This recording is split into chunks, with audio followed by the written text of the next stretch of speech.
Narito na ang mga trending na kwento sa mundo ng social media. OFW mula Canada, sorpresang niregaluhan ng panibagong bahay ng kanyang amo.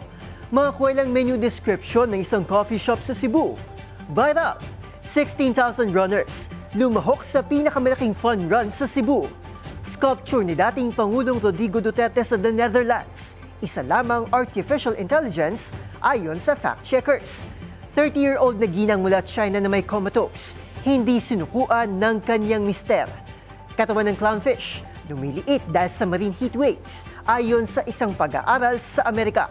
At sa trending showbiz balita, Blackpink may concert sa Philippine Arena sa November, habang ang SB19 nakipagsanibwersa sa isang Japanese gaming company para sa panibagong music video ng Dangka.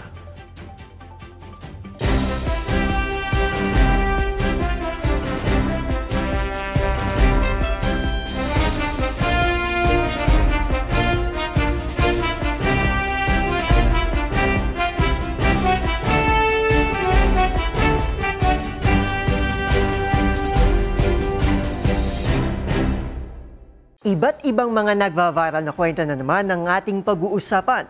Mga trending sa social media na tiyak hindi lang nakakaaliw, kundi maaaring kapulutan din ng aral at kung minsan ay makabagbag damdamin din.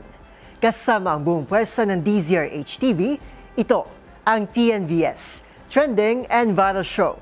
Nakahandang kumpletuhin ang buong kwento. Masaya, malungkot o isyong pambayan man yan. Sagot na namin ang inyong tanghalian. Ako po ang inyong lingkod, Arnold Herrera ng DZRH TV, una sa Pilipinas, una sa Pilipino.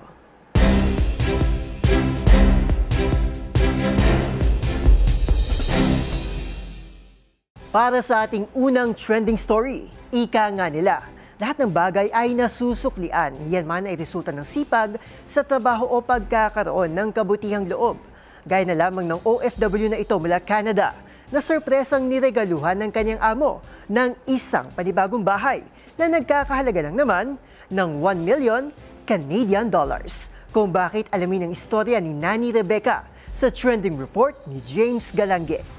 Maagang pamasko ang natanggap ng OFW na ito mula Canada nang sorpresahin ng kanyang amo ng isang panibagong bahay, kung saan nagkakahalaga lang naman ito ng 1 million Canadian dollars o katumbas na mahigit 40 million pesos. Kilalanin si Nani Rebecca Cruz na 6 na taon nang naninilbihan sa kanyang businesswoman na amo. Ayon kay Rebecca, malaki ang tiwala raw umano sa kanya ng kanyang mga amo, lalo na noong bagong panganak pa lamang daw ito. At dahil busy sa trabaho si Rebecca, siya na ang bahala magpakain, maglinis ng bahay at maging magpalit ng diaper ng mga bata.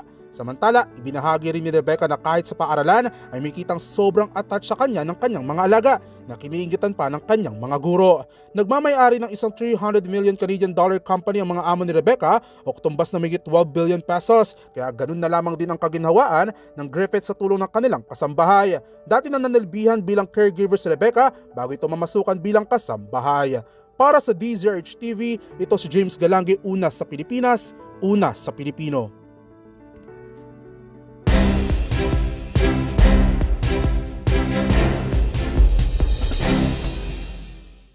Para sa ating next viral story, kung good coffee plus good laugh ang hanap mo, hindi ka mabibigo sa isang coffee shop na ito sa Talisay, Cebu na viral ngayon dahil sa nakatatawa nitong menu descriptions sa isang food delivery application. Mula sa pinaka-lami hanggang sa di ko alam kung bakit may umu-order nito. Instant hit sa netizens ang witty banat ng Tambay Kape. Ang kanilang kwelang creativity, silipin sa trending report ni Mili Botha. Isang coffee shop sa Talisay City, Cebu ang nag-viral sa social media dahil sa nakatatawang mga description ng kanilang menu sa isang food delivery app. Ibinahagi ng isang netizen sa X na dating Twitter ang screenshots ng menu ng Tambay Cafe sa GrabFood na agad nakahatak ng atensyon at tawanan mula sa mga online user. Pinaka-lame rar ang isa sa mga halimbawang description ng inumin na nagiging super tasty rar sa Tagalog. Narito pa ang ilang nakatutuwang menu descriptions at ang kanilang pagkakasalin. Umani na ng higit 19,000 likes, 4,500 repost at higit 100 comments ang post kung saan nakisali pa ang official account ng Grab. Maging ang mismong coffee shop na Tambay Kape, nagpahayag na rin ng reaksyon sa kanilang pagiging viral at nag-comment ng ambot oy sa isang post na ang kahulugan ay ewan ko. Ang Tambay Kape, isang startup coffee shop sa Tabunok, Talisay City na nag-aalok ng iba't ibang inumin at pastries. Para sa DZRH-TV, ito si Willie Borja, una sa Pilipinas, una sa Pilipino.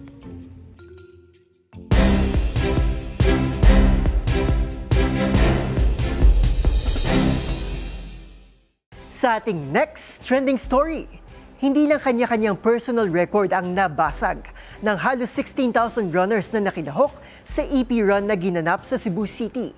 Ang naturang fun run kasi, kinilala bilang pinakamalaking fun run sa kasaysayan ng foot race sa naturang probinsya. Ang mga detalye, tinutukan ni Rose Babiera. Nag-iwan ng marka sa kasaysayan ang kakatapos lang na fun run sa Cebu nang kilalanin ito bilang pinakamalaking fun run na ginanap sa lalawigan. Ang IPI Fun Run 2025 ay nagtala ng record sa pinakamaraming bilang ng kalahok na pumalo sa 16,000. Ito ang highest turnout na naitala sa larangan at kasaysayan ng foot race sa probinsya. Isinusulong ng IPI Fun Run ang health, wellness and unity at layong itaas ang kamalayan ng marami sa pangangalaga ng ating kalusugan. Mayroon itong iba't ibang categories mula 3 kilometers, 5 kilometers to 21 kilometers na nilahukan ng mga runners mula sa iba't ibang age bracket. Mayroong mga bata, kabataan at matatanda na magkakaiba ang fitness levels. Naging matagumpay ang fun run sa kabila ng hindi magandang panahon. Sa katunayan, marami ang tinapos ang takbo sa ilalim ng bumubuhos na ulan. Ngunit sa halos pinaghalong ulan, pawis at putik, narating ng bawat 16,000 kalahok ang finish line. Nakatanggap naman ng pagkain at wellness kits ang mga finisher. Ang taunang fun run na inoorganisa ng International Pharmaceuticals Incorporation ay naalpasan ang mga tanyag na marathon na ginaganap sa lokalidad, gaya ng Cebu Marathon at Milo Marathon na dating may hawak ng titulo. Para sa DZRH-TV, ito si Rose Babiera. Una sa Pilipinas, una sa Pilipino.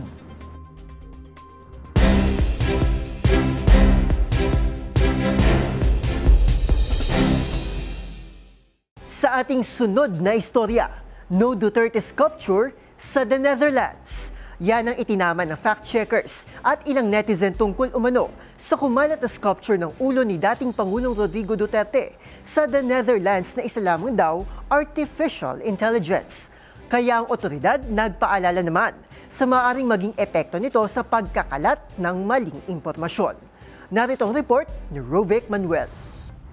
Pinag-usapan kamakailan at marahil marami na rin ang nakakita ng iba't ibang post na ito sa social media kung saan makikita ang iba't ibang monumento at eskultura ni dating Pangulong Rodrigo Duterte. Makikita sa mga post ang mga litrato ng eskultura ng dating Pangulo mula sa iba't ibang mga lugar na ginagawa ng iba't ibang mga tao mula rin sa iba-ibang mga bansa. Mayroong gawa sa clay, gawa sa plastic na bote o recycled materials, at kahit pa nga sa dahon o damo at kung ano-ano pa. Pero ang lahat ng ito ay isa lamang AI-generated images. Maraming netizen ang bumilib dahil sa halos makatotohanang itsura sa litrato na minsan ay sa unang tingin ay aakalain mong totoo. Ayon sa ilang fact-checking expert, dapat ay nakadeclare sa post na AI-generated lamang ang litrato upang hindi paniwalaan at akalaing totoo na isa sa ethical practice sa paggamit ng AI. Ang ilan kasi ay walang malinaw na inilalagay sa caption nito, kaya may mga tao sa post na nagpasalamat pa sa mga tao sa the Netherlands sa paglikha ng eskultura. Ngunit sa tulong ng iba't ibang fact-checking organizations at AI detection tools na nag-assess sa bawat litrato ay kinumpirma ito na isang AI images lamang. Ilan sa mga identifiers na isang AI ang litrato ay kung ito ay may inconsistency sa visual nito, tulad ng distorted na muka at kamay o may pagkakamali sa ilang background na hindi tugma sa lugar kung saan talaga ito matatagpuan. Kaya't paalala ng mga eksperto, hindi naman masama ang paggamit nito, ngunit huwag kalilimutan na ilagay pa rin sa caption na ito ay isang AI-generated upang hindi makapagpakalat ng maling impormasyon. Para sa DZRH-TV, ito si Rovic Manuel, una sa Pilipinas, una sa Pilipino.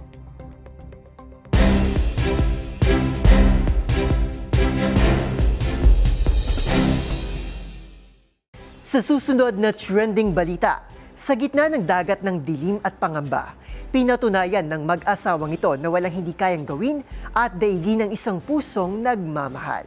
Gaya na ipinamalas ng isang mistal sa China na kumapit ng mahigpit sa pag-asa na magigising mula sa comatose ang kanyang pinakamamahal na misis. Kahit pa sa tingin na iba ay wala na itong pag-asa. Hindi man tiyak kung naririnig siya nito, inaawitan pa rin niya ito habang nakaratay sa kama. Ang kwento ng kanilang pagmamahalan, tutukan sa aking trending report. Kaliwat kanan kung pagpiestahan ng mga netizen ang lantarang revelasyon sa social media ng iba't ibang kwento ng panloloko at pagtataksil.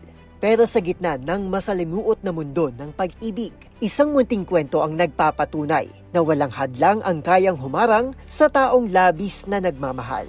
Usap-usapan sa China ang tila himalang pagbangon ng 30-year-old na glioma at comatose patient na si Ye Meidi. Sa kabila kasi ng pagsuko ng mga doktor sa kanyang kondisyon, hindi nagpatinag ang kanyang mister na si Deng Youkai at piniling iuwi sa bahay ang kanyang misis. Dumating pa sa punto na isa-isa nang namaalam kay Ye ang kanyang mga kaanak sa pag-aakalang hindi na ito magigising. Agad namang naantig ang mga netizen na nagpadala rin ng kani-kanilang mga donasyon para lang maipagpatuloy ang gamutan ni Ye. Sa loob ng 3 buwan, hindi siya iniwan ni Deng. At araw-araw pa itong inawitan at sinayawan hanggang sa himala itong nagising. At kahit pa ito'y nakasasalita na at nakalalakad ng muli, ay hindi pa rin pumapalya sa effort si Deng para iparamdam ang buhay reyna sa kanyang misis. Ang gamutan ni Ye ay umabot ng 2 million yuan o katumbas ng nasa 15 million pesos. Unang nagkakilala sina Deng at Ye sa isang kasal noong 2016 at matapos ang 3 taon, sila naman ang ikinasal noong 2019. Para sa DZRH TV, ito si Arnold Herrera. Una sa Pilipinas, una sa Pilipino.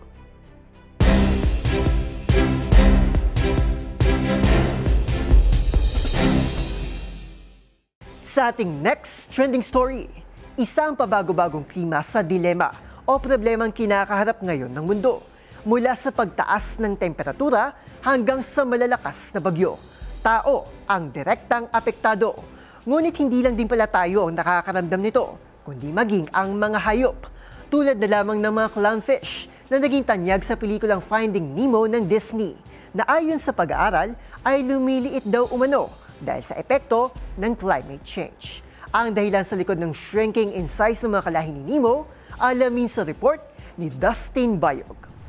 Sinong hindi nakakakilala sa 2016 Disney at Pixar character na si Nemo sa sikat na film na Finding Nemo, kung saan kilala ito sa orange color na may white at black stripes sa katawan, isang uri ng isda na kung tawagin ay clownfish o clown anemone fish. Pero kung mula sa Finding Nemo, ay tila nagiging Shrinking Nemo ngayong 2025. Lumalabas kasi sa isang pag-aaral ng Amerika ngayong taon na kinakitaan ng pagliit ng overall size sa mga clownfish at ang pangunahing dahilan, ang pagtaas ng temperatura sa ilalim ng karagatan. Ayon sa pag-aaral, 75% ng 134 monitored clownfish ay nabawasan ng haba noong 2023 heatwave na nagpataas naman sa kanilang survival rate ng 78%. Ito raw ay nagdudulot ng mababang metabolismo na nakatutulong sa clownfish sa inarap nilang problema sa pagbaba ng oxygen at kakulangan ng makakain. Nakikitang benefit ito batay sa pag-aaral ay ang pagbaba ng death rate sa tuwing mayroong heat stress at mapanatilang populasyon sa nagpapatuloy ngayong marine heat waves sa mga karagatan. Ngunit kinakikitaan din ito ng posibilidad ng pagbaba naman ng birth rate,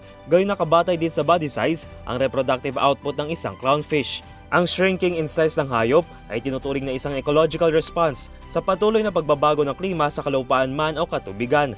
Kaya bagaman nagpapakita ng pagiging resilient ang mga clownfish upang makasabay sa environmental conditions sa habitat ito, ay tumbok naman ito ng lumalalang epekto ng climate change na ayon sa pag-aaral ay kinakailangan na rin ng aksyon mula sa mga tao.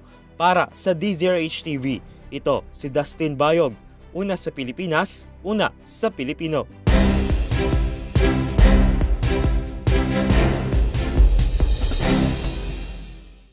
At sa ating trending showbiz balita, attention blinks! Heto na ang pinakahihintay nyo.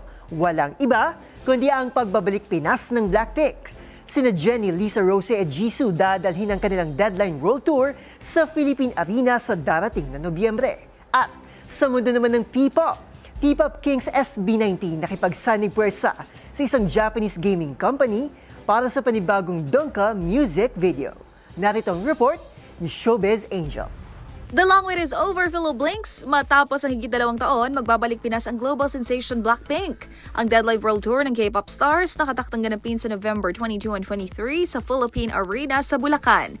Sa anunsyo ng local promoter na Live Nation Philippines, ang pre-sale para sa mga may Blink membership sa Weverse ay kasado na sa June 10. Nasusundan ang Visa pre-sale sa June 11, habang June 12 naman ang general sale. Kung matatandaan, taong 2023, ginanap ang 2-day Born Pink concert ni Jenny, Lisa, Rosé at Jisoo doon din sa Philippine Arena.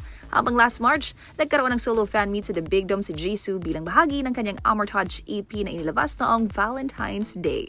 Sa July 5 and 6 magsisimula ang Deadline World Tour ng How You Like That Hitmakers sa Goyang Stadium sa South Korea. Samantala, sa mundo naman ng P-pop, matapos ang star-studded Dungka music video na inilabas ng P-pop Kings SB19 noong Abril na humakot na ng higit 6 na milyong views, may panibago itong version. At sa pagkakataong ito, sanib puwersa naman ang Mahalima at ang Japanese gaming company na SNK Corporation. Ang collab music video na ito ay para sa Dungka at ang pinakabagong laro ng SNK na Fatal Fury City of Wolves. Thank you so much for having us for big project, this comeback, and yeah, we're very excited and thankful. Yeah, so we are hoping for the best and do enjoy the game and the track Dungka. Ang Dungka ay bahagi ng latest album ng SB19 na pinamagatang Simula at Wakas. And speaking of Simula at Wakas, sa May 31 and June 1, nakataktang mag-kick off ang world tour ni Pablo, Josh, Stel, Ken at Justin sa Philippine Arena. Para sa DZRH TV, ito pang ng Showbiz Angel, una sa Pilipinas, una sa Pilipino.